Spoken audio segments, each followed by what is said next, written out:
Viewers, എല്ലാവർക്കും ദിജോസ് വേൾഡിൻ്റെ പുതിയൊരു വീഡിയോയിലേക്ക് സ്വാഗതം. ഇന്നത്തെ വീഡിയോയിൽ സംസാരിക്കുന്നത് ഇംപ്ലാന്റേഷൻ നടക്കുന്ന സമയങ്ങളിൽ നമ്മൾ ഒട്ടും തന്നെ ഉപയോഗിക്കാനായിട്ട് പാടില്ലാത്ത ഇന്ത്യൻ ഫുഡ്സിനെ പറ്റിയിട്ടാണ്. നമ്മൾ ഒരുപാട് പുറത്തു നിന്നുള്ള ഫുഡ്സിനെ ഉപയോഗിക്കുന്ന ഒരു ബർഗർ, പിസ്സ, ഡോണറ്റ് അല്ലെങ്കിൽ ഷവർമ അങ്ങനെയുള്ള കാര്യങ്ങളൊക്കെ ഉപയോഗിക്കുന്നതിനെ പറ്റിയിട്ട് പറഞ്ഞിട്ടുണ്ട്. അപ്പോൾ ഇന്ത്യൻ ഫുഡ്സ് എന്തൊക്കെയാണ് നമ്മൾ ഡെയിലി ഉപയോഗിക്കുന്നത്, നമ്മൾ വീട്ടിൽ പ്രിപ്പയർ ചെയ്യുന്നതാണെങ്കിൽ നമ്മൾ ശ്രദ്ധിക്കാതെ ഉപയോഗിക്കുന്ന പല വസ്തുക്കളും പല ഭക്ഷണ പദാർത്ഥങ്ങളും നിങ്ങൾക്ക് ഇംപ്ലാന്റേഷൻ ഫെയിൽ ആകാനായിട്ട് കാരണമാകുന്നുണ്ട്. അപ്പോൾ എന്തൊക്കെയാണെന്ന് നമുക്ക് നോക്കാം. ഈ ഒരു അവയർനെസ് നിങ്ങൾ ഇംപ്ലാന്റേഷൻ കഴിഞ്ഞിട്ടുള്ള സമയങ്ങളിൽ ഇംപ്ലാന്റേഷൻ നടക്കുന്ന സമയങ്ങളിൽ പ്രാവർത്തികമാക്കാനായിട്ട് ശ്രദ്ധിക്കുക കേട്ടോ. അപ്പൊ നമുക്ക് വീഡിയോ സ്റ്റാർട്ട് ചെയ്യാം.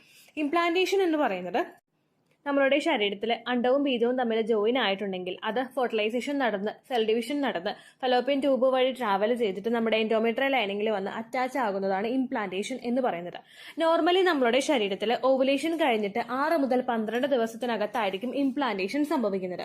ഇംപ്ലാന്റേഷൻ നമ്മൾ ഒന്നും ചെയ്ത് കൊടുക്കാതെ തന്നെ നാച്ചുറലി നടക്കുന്ന ഒരു പ്രവർത്തനമാണ്. അതായത് അണ്ടവും ബീജവും ക്വാളിറ്റി ഉണ്ടെങ്കിൽ അത് നാച്ചുറലായിട്ട് തന്നെ പലർക്കും പ്രഗ്നൻസി ആവുക തന്നെ ചെയ്യും. നമ്മൾ അഡീഷണൽ ഒരു സപ്പോർട്ട് കൊടുക്കേണ്ട ആവശ്യമില്ല. എന്നാൽ നേരെ മറിച്ച് ഒരുപാട് നാളുകളായിട്ട് ഫെർട്ടിലിറ്റി ട്രീറ്റ്മെന്റുകൾ എടുക്കുന്നവരും ഇനി ട്രീറ്റ്മെന്റ് എടുക്കാതെ തന്നെ ഒരുപാട് നാളുകളായിട്ട് പ്രഗ്നൻസി ട്രൈ ചെയ്യുന്നവരും കുറച്ച് കാര്യങ്ങളൊന്ന് അഡീഷണൽ ആയിട്ട് ശ്രദ്ധിക്കുന്നത് നമ്മുടെ ശരീരത്തിന് ഇംപ്ലാന്റേഷൻ നടക്കാൻ വേണ്ടിയിട്ട് ഒരു സപ്പോർട്ട് കൊടുക്കുന്നതിന് വേണ്ടിയിട്ട് സഹായിക്കുന്നു. ഒരുപാട് നാളുകളായിട്ട് പ്രഗ്നൻസി ലേറ്റ് ആയി പോകുന്നുണ്ടെങ്കിൽ അതിനർത്ഥം എന്തെങ്കിലും ഒരു ഇംബാലൻസസോ ഹോർമോണൽ ഇംബാലൻസസോ അല്ലെങ്കിൽ മറ്റുള്ള തരത്തിലുള്ള എന്തെങ്കിലും ഒരു പ്രശ്നമോ നമ്മളുടെ ശരീരത്തിൽ ഉണ്ടെന്ന് തന്നെയാണ്. അപ്പൊ അതിനെ ഒന്ന് സപ്പോർട്ട് ചെയ്യാൻ വേണ്ടിയിട്ട് ആ ഒരു പ്രശ്നത്തെ ഒന്ന് ക്യൂർ ചെയ്തിട്ട് ശരീരത്തിനെ ഒന്ന് സപ്പോർട്ട് ചെയ്യാൻ വേണ്ടിയിട്ട് ഈ കാര്യങ്ങൾ നിങ്ങളെ സഹായിക്കും കേട്ടോ. അപ്പൊ നമുക്ക് വീഡിയോ സ്റ്റാർട്ട് ചെയ്യാം. ഏറ്റവും ആദ്യം തന്നെ നിങ്ങൾ ശ്രദ്ധിക്കേണ്ട കാര്യങ്ങൾ, ഇംപ്ലാന്റേഷൻ നടക്കുന്ന സമയങ്ങളിൽ ഒരുപാട് വലിയ മത്സ്യങ്ങൾ കഴിക്കാതിരിക്കാനായിട്ട് ശ്രദ്ധിക്കുക. ഒരുപാട് വലിയ മത്സ്യങ്ങളിലും അതുപോലെ സീ ഫുഡ്സ് നമ്മുടെ കടലിൽ ഉണ്ടാകുന്ന മത്സ്യങ്ങളിലും ഒക്കെ കൂടുതലായിട്ട് മെർക്കുറി കണ്ടന്റ് അടങ്ങിയിട്ടുണ്ട്. മെർക്കുറി കണ്ടന്റ് അമിതമായിട്ട് നമ്മളുടെ ശരീരത്തിന് ഓവുലേഷൻ കഴിഞ്ഞതിന് ശേഷം എത്തുകയാണെങ്കിലോ ഓവുലേഷൻ സമയത്ത് എത്തുകയാണെങ്കിലോ അത് നമ്മുടെ അണ്ടത്തിനെയും ബീജത്തിനെയും ഒക്കെ സാരമായിട്ട് തന്നെ ബാധിക്കും. ഇംപ്ലാന്റേഷൻ നടക്കുന്നതിനെയും അത് ബാധിക്കുക തന്നെ ചെയ്യും. ഇപ്പോൾ ഒരുപാട് പേരുണ്ട് വീട്ടിലിപ്പോൾ എല്ലാ ദിവസവും മീൻ മേടിച്ച് വെക്കുന്ന ഒരുപാട് പേരുണ്ട്. നമ്മൾ കുഞ്ഞു കുഞ്ഞു മീനുകളായിട്ടുള്ള ചാള, അയല അല്ലെങ്കിൽ കുഞ്ഞു കുഞ്ഞു കൊഴുവ ഇങ്ങനെയുള്ള മീനുകളൊന്നും നമ്മൾ കഴിക്കുന്നതുകൊണ്ട് പ്രശ്നമില്ല. പക്ഷെ ഈ ചൂര, സ്രാവ് അങ്ങനെയുള്ള വലിയ വലിയ മീനുകൾ ഉണ്ടാവില്ലേ, ഇതിലൊക്കെ ആയിരിക്കും കുഞ്ഞു മീനുകളെ അപേക്ഷിച്ച് കൂടുതലായിട്ട് മെർക്കുറി കണ്ടന്റ് അടങ്ങിയിട്ടുള്ളത്. അങ്ങനെയുള്ള ഫിഷ് ഐറ്റംസ് നിങ്ങൾ അവോയ്ഡ് ചെയ്യാനായിട്ട് ശ്രദ്ധിക്കുന്നത് നല്ലതായിരിക്കും. അടുത്തതായിട്ട് ശ്രദ്ധിക്കേണ്ട കാര്യം, മുള വന്ന പൊട്ടാറ്റോ കഴിക്കുന്നത് അവോയ്ഡ് ചെയ്യുക. നമ്മളൊക്കെ വീട്ടിൽ ഉരുളക്കിഴങ്ങ് എടുത്തു കഴിയുമ്പോഴേക്കും മുള വന്നിട്ടുണ്ടെങ്കിൽ നമ്മൾ ആ ഒരു പോർഷൻ ചെത്തി കളഞ്ഞിട്ട് ഉരുളക്കിഴങ്ങ് ഉപയോഗിക്കാറാണല്ലേ പതിവ്. എല്ലാവരുടെ വീട്ടിലും അങ്ങനെയൊക്കെ തന്നെയാണ് ഉപയോഗിക്കുന്നത്. പക്ഷേ നോർമലി നമ്മൾ മുള വരാത്ത ഉരുളക്കിഴങ്ങ് കഴിച്ചു കഴിഞ്ഞാൽ ഒരുപാട് ബെനഫിറ്റ് നമ്മളുടെ ശരീരത്തിലുണ്ടാകും. പക്ഷേ ഈ മുള വന്നിട്ടുള്ള ഉരുളക്കിഴങ്ങ് നമ്മൾ എടുക്കുന്നത് നല്ലതായിട്ടുള്ള ഒരു കാര്യമല്ല. കാരണം ഇത് നമ്മളിലെ ഇംപ്ലാന്റേഷൻ നഷ്ടമാകുന്നതിന് കാരണമാകുന്നുണ്ട്. ഇതിനെപ്പറ്റി ഓൾറെഡി ഒരു വീഡിയോ നമ്മുടെ ചാനലിൽ ഡീറ്റെയിൽഡ് ആയിട്ടുള്ളത് ചെയ്തിട്ടുണ്ട്. നമ്മളിപ്പോൾ ഈ ഒരു കാര്യം കൂടുതലായിട്ട് ഉപയോഗിച്ച് കഴിയുമ്പോഴേക്കും മുള വന്നു കഴിഞ്ഞാൽ ഈ ഉരുളക്കിഴങ്ങിന്റെ ആ ഒരു കണ്ടന്റ് ശരീരത്തിലോട്ട് കൂടുതലായിട്ട് എത്തുമ്പോഴേക്കും ഇത് നിങ്ങളുടെ എൻഡോമെട്രിയൽ ലൈനിങ് ഷെഡ് ആകുന്നതിന് വേണ്ടിയിട്ട് കാരണമാവുന്നു. എൻഡോമെട്രിയൽ ലൈനിങ്ങിൽ പറ്റി പിടിച്ചിട്ടാണ് കുഞ്ഞു വളരുന്നത്. ആ ഒരു ലൈനിങ് ഷെഡായി പോവുകയാണെങ്കിൽ അണ്ടത്തിനോ ബീജത്തിനോ എത്രയധികം ക്വാളിറ്റി ഉണ്ടെന്ന് പറഞ്ഞാലും കാര്യം ഉണ്ടാവില്ല. കാരണം ആ ഒരു കപ്പാസിറ്റി എൻഡോമെട്രിയൽ ലൈനിങ്ങിന് ഉണ്ടാവില്ല. അങ്ങനെ അത് ഷെഡായി പോകും. നിങ്ങൾക്ക് കെമിക്കൽ പ്രഗ്നൻസിയോ അല്ലെങ്കിൽ ഏർലി സ്റ്റേജിൽ തന്നെ മിസ്കാരേജോ ഒക്കെ സംഭവിക്കുന്നതിന് അത് കാരണമാകും കേട്ടോ. അപ്പൊ മുള വന്നിട്ടുള്ള ഉരുളക്കിഴങ്ങ് നിങ്ങൾ ഉപയോഗിക്കാതിരിക്കാൻ പ്രത്യേകം ശ്രദ്ധിക്കുക.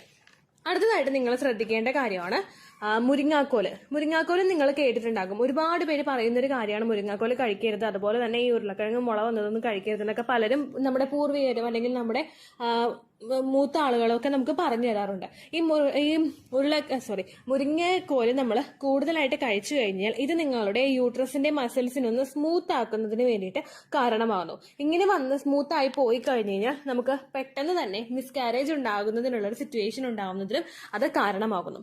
ഇതിനെ പറ്റിയിട്ട് ഓൾറെഡി വീഡിയോ നമ്മുടെ ചാനലിലുണ്ട്. നിങ്ങൾക്ക് ഡീറ്റെയിൽഡ് ആയിട്ട് അറിയണമെങ്കിൽ വീഡിയോ കണ്ടു നോക്കുക. ദിജോസ് വേൾഡ് ഡ്രം സ്റ്റിക്ക് എന്ന് ടൈപ്പ് ചെയ്ത് കഴിഞ്ഞാൽ നിങ്ങൾക്ക് ആ വീഡിയോ ലഭിക്കുന്നതായിരിക്കും കേട്ടോ. മുരിങ്ങാക്കോല് കൃത്യമായിട്ട് എടുത്തു കഴിഞ്ഞാൽ, അതായത് ഓവുലേഷൻ നടക്കുന്ന സമയത്തൊക്കെ മുരിങ്ങാക്കോൽ എടുത്തു കഴിഞ്ഞാൽ അത് നിങ്ങൾക്ക് പ്രഗ്നൻസി കിട്ടാനായിട്ട് സഹായിക്കും. പക്ഷേ ഓവുലേഷൻ കഴിഞ്ഞിട്ടുള്ള സമയങ്ങളിൽ മുരിങ്ങാക്കോൽ എടുക്കേണ്ട ആവശ്യമില്ല കേട്ടോ. അപ്പൊ അതെങ്ങനെയൊക്കെയാണ് യൂസ് ചെയ്യേണ്ടതെന്നുള്ള കൃത്യമായിട്ട് ആ വീഡിയോയിൽ പറയുന്നുണ്ട് കേട്ടോ. അടുത്തതെന്ന് പറയുന്നത് നമ്മൾ തിളപ്പിക്കാത്ത പാൽ ഉപയോഗിക്കുക, അല്ലെങ്കിൽ മുഴുവനായിട്ട് വേകാത്ത മുട്ട ഉപയോഗിക്കുക. മുഴുവനായിട്ട് വേകാത്ത മുട്ട എന്ന് പറയുമ്പോഴേക്കും നമ്മൾ ബുൾസൈ അടിച്ച് കഴിക്കുക, അല്ലെങ്കിൽ ഇപ്പൊ പച്ചമുട്ട കുടിക്കുന്നവരുണ്ടാകും, അല്ല എന്തെങ്കിലുമൊക്കെ ബുദ്ധിമുട്ടുണ്ടെങ്കിൽ പച്ചമുട്ടയിൽ എന്തെങ്കിലുമൊക്കെ ആഡ് ചെയ്തിട്ട് കഴിക്കുന്നവരുണ്ടാകും, ബുൾസൈ കഴിക്കുന്നവരുണ്ടാകും. അല്ലെങ്കിൽ നമ്മൾ പുഴുങ്ങിയ മുട്ടയാണെങ്കിലും ഫുള്ളി കുക്ക്ഡ് ആവാത്ത രീതിക്ക് മുട്ട ഉപയോഗിക്കുന്നത് നമ്മളുടെ ശരീരത്തിലെ ബാക്ടീരിയാസ് പ്രവേശിക്കുന്നതിന് കാരണമാകുന്നു. ഇതേ സെയിം കാര്യം തന്നെയാണ് നമ്മൾ തിളപ്പിക്കാത്ത പാൽ ഉപയോഗിക്കുമ്പോഴും നമുക്ക് സംഭവിക്കുന്നത്. നമ്മൾ പാക്കറ്റ് പാൽ മേടിച്ചിട്ട് അത് തിളപ്പിക്കാതെയൊക്കെ ഉപയോഗിക്കുകയാണെങ്കിൽ അതും നിങ്ങളുടെ ശരീരത്തിലെ ബാക്ടീരിയാസ് ഫോം ചെയ്യുന്നതിന് കാരണമാകുന്നു. നമ്മളിപ്പോൾ ഇംപ്ലാന്റേഷൻ നടക്കുന്ന സമയത്ത് ഒരു തവണ ഒരു ഷേക്ക് പുറത്തുനിന്ന് ഉണ്ടാക്കി കുടിച്ചു കഴിഞ്ഞാൽ അത് നിങ്ങളുടെ പ്രഗ്നൻസി നഷ്ടമാകും എന്നല്ല കേട്ടോ. അല്ലെങ്കിൽ നിങ്ങൾ കണ്ടിന്യൂസ് ആയിട്ട് ഉപയോഗിക്കുന്നുണ്ടെങ്കിൽ, അതായത് ഇപ്പോൾ ഒരു ആഴ്ചയിൽ തന്നെ 1-2 തവണ നിങ്ങൾ വീട്ടിലാണെങ്കിലും ഇപ്പോൾ ഷേക്സ് ഒക്കെ പ്രിപ്പയർ ചെയ്ത് കഴിക്കുക, അല്ലെങ്കിൽ ഫ്രൂട്ട് സലാഡ് പ്രിപ്പയർ ചെയ്ത് കഴിക്കുക, ഇങ്ങനെയൊക്കെ വരുമ്പോഴേക്കും നിങ്ങൾ തിളപ്പിക്കാത്ത പാല് ആഡ് ചെയ്തിട്ട് ഉണ്ടാക്കുന്നത് മിസ്കാരേജിന്റെ റേറ്റ് കൂട്ടുമെന്ന് പഠനങ്ങൾ സൂചിപ്പിക്കുന്നുണ്ട് കേട്ടോ. അപ്പൊ ആ കാര്യം കൂടി നിങ്ങളൊന്ന് ശ്രദ്ധിക്കുക. അടുത്തതായിട്ട് ശ്രദ്ധിക്കേണ്ട കാര്യം അജിനോമോട്ടോയാണ്. ഈ അജിനോമോട്ടോയുടെ കണ്ടന്റ് നിങ്ങളുടെ ശരീരത്തിലോട്ട് കൂടുതലായിട്ട് എത്തുന്നത് നിങ്ങളുടെ പ്രഗ്നൻസി നഷ്ടമാകാനായിട്ട് കാരണമാകുന്നു.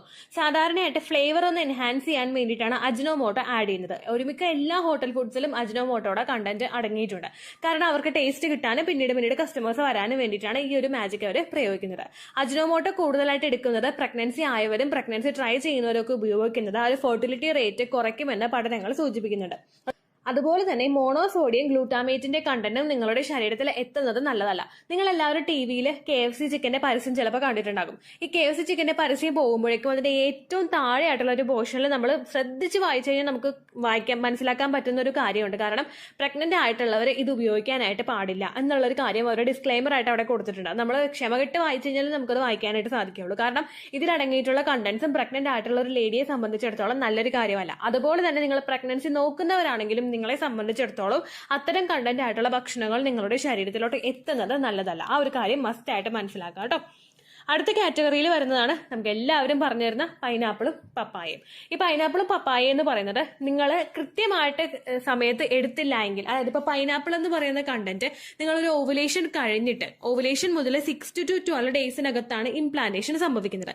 ഈ ഓവുലേഷൻ ഡേറ്റ് മുതൽ 5ാമത്തെ ദിവസം വരെ, ഓവുലേഷൻ ഡേയിന് നമ്മൾ 1 ആയിട്ട് എടുത്തു കഴിഞ്ഞാൽ അവിടെ മുതൽ 5ാമത്തെ ദിവസം വരെ നിങ്ങൾ ഈ ഒരു പൈനാപ്പിൾ ഉപയോഗിക്കുന്നത് നിങ്ങൾ പ്രഗ്നന്റ് ആകാനായിട്ടുള്ള സാധ്യത വർദ്ധിപ്പിക്കുന്നു. പൈനാപ്പിൾ കോർ നമ്മൾ കഴിക്കുന്നത്, അതായത് ആ പൈനാപ്പിൾ ഫുള്ളായിട്ട് അതിന്റെ നടുക്കുള്ള കട്ടിയുള്ള ഭാഗം ചെത്തിക്കളയാതെ ഫുള്ളായിട്ട് ഉപയോഗിക്കുന്നത് പ്രഗ്നന്റ് ആകാൻ വേണ്ടിയിട്ടുള്ള സാധ്യതയെ വർദ്ധിപ്പിക്കുന്നു. എന്നാൽ നിങ്ങൾ ഓവുലേഷൻ കഴിഞ്ഞതിന് ശേഷം ഈ ഒരു ഇംപ്ലാന്റേഷൻ നടക്കുന്ന സമയത്ത് പൈനാപ്പിൾ കോർ ഉൾപ്പെടെ കഴിക്കുന്നത് പ്രഗ്നൻസി നഷ്ടമാക്കാനായിട്ടും കാരണമാകുന്നു. കാരണം യൂട്രസിലെ കോൺട്രാക്ഷൻസ് ഉണ്ടാവുന്നതിന് കാരണമാകുന്നു. ഇതിലടങ്ങിയിട്ടുള്ള ബ്രോമലിൻ എന്ന് പറയുന്ന കണ്ടന്റ് ആണ് നമുക്ക് യൂട്രസിലെ കോൺട്രാക്ഷൻസ് ഉണ്ടാവുന്നത്. യൂട്രസിൽ കോൺട്രാക്ഷൻസ് വന്നു കഴിഞ്ഞാൽ എളുപ്പത്തിൽ നമുക്ക് മിസ്കാരേജ് ഉണ്ടാക്കാനായിട്ടുള്ള സാധ്യതയും അവിടെ വർദ്ധിക്കും. അതുപോലെ തന്നെ പപ്പായയും പച്ച പപ്പായയും നമ്മൾ ആ ഒരു സമയത്ത് കഴിക്കാനായിട്ട് പാടില്ല. പിന്നെ നിങ്ങൾ മസ്റ്റ് ആയിട്ട് ശ്രദ്ധിക്കേണ്ട കാര്യം, 1 പീസോ 2 പീസോ നിങ്ങൾ കഴിച്ചു കഴിഞ്ഞാൽ ഒരിക്കലും നിങ്ങൾക്ക് മിസ്കാരേജ് ഉണ്ടാവില്ല. ആ ഒരു കാര്യം ഓർത്ത് നിങ്ങൾ വിഷമിക്കേണ്ട. ചില ആളുകൾ ഉണ്ടാവും പീരിയഡ്സ് ഇൻഡ്യൂസ് ചെയ്യാൻ വേണ്ടിയിട്ട് ഒരു ഫുൾ പൈനാപ്പിൾ ഇരുന്ന് കഴിക്കുന്നവരുണ്ടാകും. അങ്ങനെയുള്ളവർക്ക് പിറ്റേ ദിവസം തന്നെ പീരിയഡ്സ് ആകും. ഞാനൊരു എക്സാമ്പിൾ ആണ് കേട്ടോ. കാരണം എനിക്ക് പീരിയഡ്സ് വരാതിരുന്നപ്പോഴേക്കും ഞാനൊരു ഫുൾ പൈനാപ്പിൾ എടുത്ത് കഴിച്ചു. പിറ്റേ ദിവസം തന്നെ എനിക്ക് പീരിയഡ്സ് ആയി. അതുപോലെ തന്നെ പപ്പായയും ഞാൻ ട്രൈ ചെയ്ത വിഷയമായിരുന്നു. അത് പീരിയഡ്സ് വരാനായതുകൊണ്ടാണ് അത് പീരിയഡ്സ് ഉണ്ടായത് കേട്ടോ. പക്ഷെ നമ്മൾ കണ്ടിന്യൂസ് ആയിട്ട് എടുത്ത് കഴിക്കുന്നത്, ഓരോരുത്തരുടെയും ശരീര പ്രകൃതി ഡിഫറെന്റ് ആയതുകൊണ്ട് നമ്മൾ കണ്ടിന്യൂസ് ആയിട്ട് ഒരുപാട് പീസ് എടുത്ത് കഴിച്ചു കഴിഞ്ഞാൽ അത് പ്രഗ്നൻസി നഷ്ടമാക്കാനായിട്ടും കാരണമാകും. അപ്പൊ ആ ഒരു മിസ്റ്റേക്കും നിങ്ങൾ ചെയ്യാതിരിക്കുക. ഇത്രയുമാണ് നിങ്ങൾ അവോയ്ഡ് ചെയ്യേണ്ട കാര്യങ്ങൾ. പിന്നെ അതുപോലെ തന്നെ ബീഫ് കഴിക്കുന്ന സമയത്ത് റെഡ് മീറ്റ് ഒക്കെ ഒരുപാട് ഉപയോഗിക്കാതിരിക്കാൻ നിങ്ങൾ ശ്രദ്ധിക്കുക. ചിക്കൻ കഴിക്കുന്നതുകൊണ്ട് പ്രശ്നമില്ല. എല്ലാം മിതമായിട്ട് നിങ്ങൾ കഴിക്കാനായിട്ട് ശ്രദ്ധിക്കുക. നമുക്ക് ഭക്ഷണത്തിനോട് ഭയങ്കര ഒരു ആഗ്രഹം, ഇഷ്ടമൊക്കെ ഉണ്ടാകും. പക്ഷെ പ്രഗ്നൻസി ട്രൈ ചെയ്യുന്ന സമയത്ത് നമ്മളൊന്ന് കൺട്രോൾ ചെയ്തിട്ട് ഭക്ഷണം കഴിക്കുന്നത് നല്ലതാണ്. ഏത് ഭക്ഷണമാണെങ്കിലും അതിന് നെഗറ്റീവും ഉണ്ട് പോസിറ്റീവും ഉണ്ട്. ഇപ്പോൾ ഫോർ എക്സാമ്പിൾ നട്ട്സ് കഴിക്കുന്നത് ഒരുപാട് ബെനിഫിറ്റ് തരുന്ന ഒരു കാര്യമാണ്. നമുക്ക് ഒരുപാട് വിറ്റമിൻസ് ശരീരത്തിലോട്ട് എത്തിക്കും. അണ്ടത്തിന്റെ വളർച്ചയ്ക്കും ബീജത്തിന്റെ വളർച്ചയ്ക്കും എൻഡോമെട്രിയൽ ലൈനിങ്ങിന്റെ വളർച്ചയ്ക്കൊക്കെ ഒരുപാട് നട്ട്സ് നല്ലതാണ്. അതായത് നമ്മുടെ വാൾനട്ട്, അതുപോലെ അത്തിപ്പഴം, ബദാം, കാഷ്യൂനട്ട്, പിസ്ത, ഇതെല്ലാം കഴിക്കുന്നത് നല്ലതാണ്. പക്ഷെ ഇത് അളവിലും കൂടുതൽ നമ്മൾ എടുക്കുകയാണെങ്കിൽ നമുക്ക് വയറിൽ പ്രശ്നം ഉണ്ടാകും. നമുക്ക് സ്റ്റൊമക്ക് അപ്സെറ്റ് ആവും, നമുക്ക് ലൂസ് മോഷൻ ഉണ്ടാകും, വയറുവേദന ഉണ്ടാകും, അങ്ങനെയുള്ള പ്രശ്നങ്ങളൊക്കെ ഉണ്ടാകും. അതുപോലെ നിങ്ങൾക്ക് ബാക്കിയുള്ള ഏത് വെജിറ്റബിൾസ് ആണെങ്കിലും ഫ്രൂട്ട്സ് ആണെങ്കിലും നിങ്ങൾക്ക് കഴിക്കാം. പക്ഷെ കഴിക്കുന്നത് മിതമായിട്ട് നിങ്ങൾ കഴിക്കുക. ഒരു ഓറഞ്ച് നിങ്ങൾ എടുക്കാനായിട്ട് ശ്രദ്ധിക്കുക. ഒരു ദിവസം ഒരു ആപ്പിൾ എടുക്കുക. അങ്ങനെ ചെറിയ ചെറിയ ഫ്രൂട്ട്സ് ആണെങ്കിൽ ഒരു 3-4 എണ്ണം എടുക്കുക. അപ്പോൾ അങ്ങനെയൊക്കെ ചെയ്യുകയാണെങ്കിൽ നിങ്ങൾക്ക് പ്രഗ്നൻസി സപ്പോർട്ട് ചെയ്യാനായിട്ട് അത് സഹായിക്കും കേട്ടോ. ഇത്രയേ ഉള്ളൂ വീഡിയോ. യൂസ്ഫുൾ ആയി കാണുമെന്ന് വിശ്വസിക്കുന്നു. യൂസ്ഫുൾ ആവുന്നുണ്ടെങ്കിൽ ലൈക്ക് ചെയ്യുക, ഫ്രണ്ട്സിനൊക്കെ ഷെയർ ചെയ്ത് കൊടുക്കുക കേട്ടോ. എന്തെങ്കിലും സംശയം ഉണ്ടെങ്കിൽ നിങ്ങൾ കമൻസിൽ ചോദിക്കുക. പണ്ടത്തെ വീഡിയോയ്ക്ക് കമൻസ് ഇടുന്നവർക്ക് റിപ്ലൈ ലഭിക്കുന്നില്ലെങ്കിൽ ലേറ്റസ്റ്റ് ആയിട്ട് ഞാൻ ഏത് വീഡിയോ ആണോ അപ്ലോഡ് ചെയ്യുന്നത് അതിന് താഴെ കമന്റ് ഒന്ന് കോപ്പി പേസ്റ്റ് ചെയ്യാനായിട്ട് ശ്രദ്ധിക്കുക കേട്ടോ.